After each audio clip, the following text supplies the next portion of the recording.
Segunda-feira, 16 de janeiro. Meu querido irmão, minha querida irmã, estamos entrando na sua vida e muito gostaríamos de entrar no seu coração para aí semear a palavra de Deus, que é sempre a grande orientação para a nossa vida. Nessa segunda-feira da segunda semana do tempo comum, a liturgia nos apresenta o Evangelho de São Marcos, capítulo 2, versículos de 18 a 22. Naquele tempo, os discípulos de João Batista e os fariseus estavam jejuando.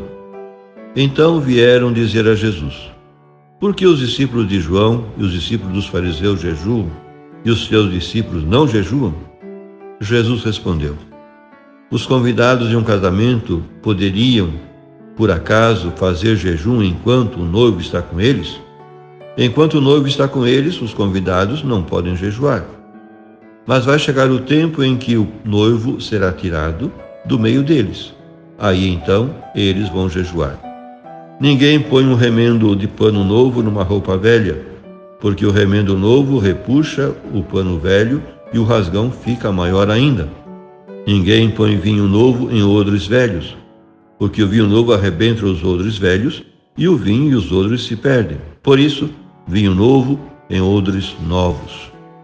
Meu querido irmão, minha querida irmã, a cena evangélica de hoje contém duas partes, estando a segunda em função da primeira. Isto é, as duas breves parábolas ou comparações do pano e do vinho novos vêm esclarecer a resposta de Jesus sobre a pergunta apresentada acerca do jejum e afirmam a novidade radical do Evangelho. A pergunta dirigida a Jesus, por que os seus discípulos não jejuam, tem um fundo polêmico. Os discípulos de João Batista jejuavam regularmente, assim como os fariseus. Pelo contrário, os discípulos de Jesus não o faziam. Reflete-se no texto a prática miticada do jejum na igreja primitiva. Para o judaísmo oficial, o jejum era a prática fundamental de religião, ao ponto de os judeus piedosos, como eram os fariseus, jejuarem até 2 vezes por semana, a fim de acelerar a chegada do Messias e do reino de Deus. Por seu lado, as comunidades apostólicas pareciam desvalorizar o jejum, que não é mencionado em nenhum dos sumários do livro dos Atos dos Apóstolos, referentes à vida da comunidade, embora os mencione noutras passagens, não muitas. Por que é que os cristãos não seguiam as normas judaicas do jejum? A resposta é dada por Jesus no Evangelho de hoje. Não podem jejuar os amigos do noivo enquanto o noivo está com eles. Não se costuma jejuar nas bodas, no casamento. E Jesus é o noivo das bodas de Deus com o seu novo povo e com a nova humanidade dos tempos messiânicos, inaugurados pelo reino de Deus na pessoa de Cristo. Na sua resposta, Jesus prossegue com a imagem veterotestamentária dos esponsais de Deus com Israel.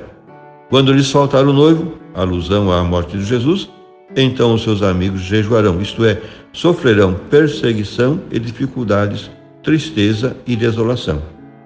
Estabelecido o princípio, enquanto o noivo está com eles, os seus amigos não jejuam, Jesus esclarece-o com 2 parábolas, tão curtas em palavras como longas em alcance e aplicações.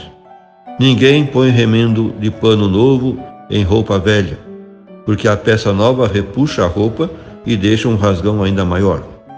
Igualmente, ninguém coloca vinho novo em odres velhos, porque o vinho arrebenta os odres e perdem-se o vinho e os odres. Para vinho novo, odres novos. No que respeita à salvação do homem por Deus, as 2 parábolas, pano e vinho novos, sublinham a incompatibilidade da nova situação religiosa criada pela vinda de Jesus, com as velhas instituições mosaicas representadas aqui no jejum dos fariseus e dos discípulos de João.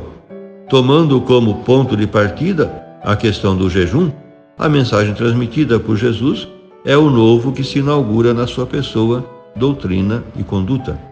O jejum em questão é símbolo do Antigo Testamento, do velho estilo religioso.